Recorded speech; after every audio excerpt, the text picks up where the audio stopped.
Hello guys, Radhe Radhe. I hope so आप लोग काफ़ी अच्छे होंगे। मैं भी बहुत अच्छी हूँ। तो आज मैं एक अलग टॉपिक पे बात करने आई हूँ। अब वो टॉपिक है क्या, देखो हम क्या करते हैं ना कि कुछ जो वैकेंसी होता है जो बहुत फेमस होता है, जैसे बिहार पुलिस हो गया, जिड्डी हो गया, दिल्ली पुलिस हो गया, या फिर ऐसे जो बड़े बड़े वैकेंसी आते हैं उसके बारे में तो हम सभी को पता होता है। लेकिन जो छोटी छोटी वैकेंसी आती है जिनमें बहुत कम पोस्ट होता है उसके बारे में बहुत कम लोगों को पता होता है, और इसकी वजह से हम उसका फॉर्म फिल कभी कभी नहीं कर पाते हैं।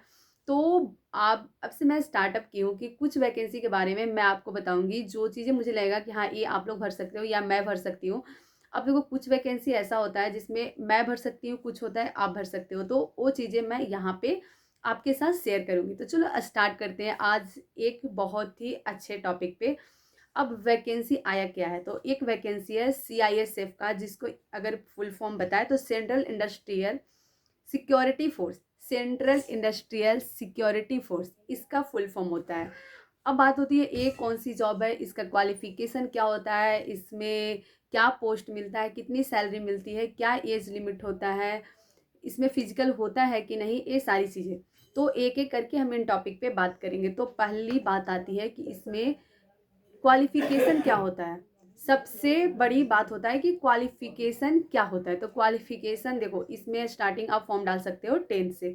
अगर आप 10th क्वालिफाई कर चुके हो तो आप फॉर्म डाल सकते हो। कुछ पोस्ट इसके ऐसे हैं जिसमें 12th बहुत ज़्यादा ज़रूरी है, लेकिन फॉर्म अप्लाई आप 10th से ही कर सकते हो। अब बात आती है कि फॉर्म अप्लाई तो कर देंगे, लेकिन पढ़ेंगे क्या, मतलब सिलेबस क्या है। तो सिलेबस बहुत ईजी है, जो आप हमेशा से चीज़ें पढ़ते आते हो। जैसे आप जेडी के एग्ज़ाम दिए होंगे या फिर बिहार पुलिस या फिर किसी और भी वैकेंसी में, तो सारी चीज़ें इसमें होती है। मैथ होता है आपका, रीजनिंग होता है, जीके जीएस होता है, और हिंदी और इंग्लिश में से किसी एक चीज़ को आपको चूज करना होता है। आप अपने अकॉर्डिंग उसको चूज कर सकते हो कि आपको हिंदी लेना है या इंग्लिश लेना है। जैसे कि जीडी में होता है, सेम चीज़ें इसमें सेम ही प्रोसेस है। अब इसका फॉर्म अप्लाई कब से होगा, तो फॉर्म अप्लाई का डेट आपको है 5 मार्च से स्टार्ट होगा, जो कि 3 अप्रैल तक चलेगा, और 3 अप्रैल को पेमेंट करने का लास्ट डेट रहेगा, 5 मार्च से लेकर 3 अप्रैल तक। अब इसके बारे में और डिटेल में जानकारी जब फॉर्म फिल होगा ना उसके बाद आपको मिलेगा। लेकिन बात आती है कि सैलरी क्या है, तो इसकी सैलरी बहुत अच्छा है। और देखो, इतना टेंशन लेने की बात नहीं है, ट्रेड्समैन की जॉब है और कुक वगैरह का जॉब होता है इसमें। और इसकी सैलरी ना 21,000 समथिंग से लेकर आपको 59,000 तक, 60,000, 70,000 तक सैलरी जाती है। 70,000 तक मान लो, मैक्सिमम 70,000, मिनिमम 21,000। अब बात होती है इस बीच में बहुत अलग अलग आपके पोस्ट होते हैं। जैसे किसी का ट्रेड्समैन को हो गया, कुक का हो गया, या फिर कुछ और पोस्ट होते हैं, उसका सैलरी अलग अलग मिलती है, और बाकी ऐसे ही चीज़ें चलती है।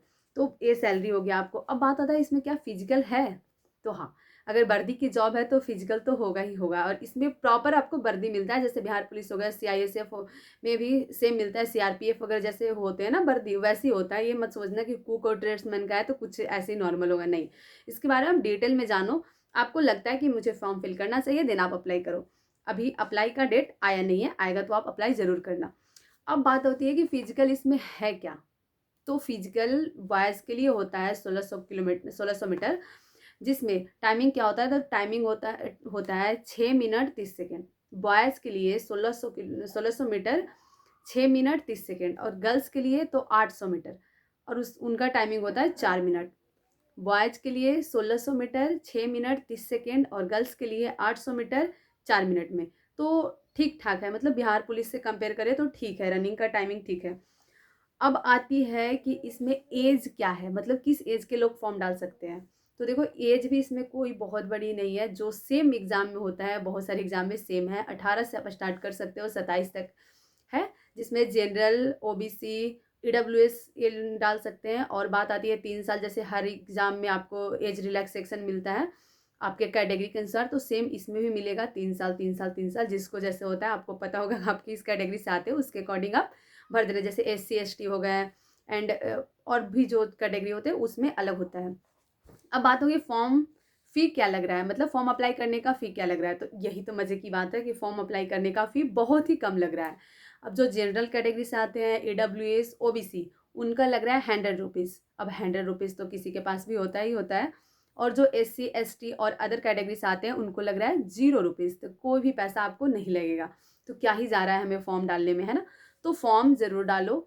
ये बहुत अच्छा जॉब है 2025 में, और आप एक टारगेट सेट करो कि 2025 में जितनी भी वैकेंसी आएगी आप सबका फॉर्म डालोगे, उसमें जिसका भी जिस चीज़ में भी आपकी सिलेक्शन हो जाए उसमें आप ज्वाइन करना, बट हाँ आप डालना ज़रूर। अगर इसके बारे में और भी कुछ आपको जानकारी चाहिए तो आप पूछना।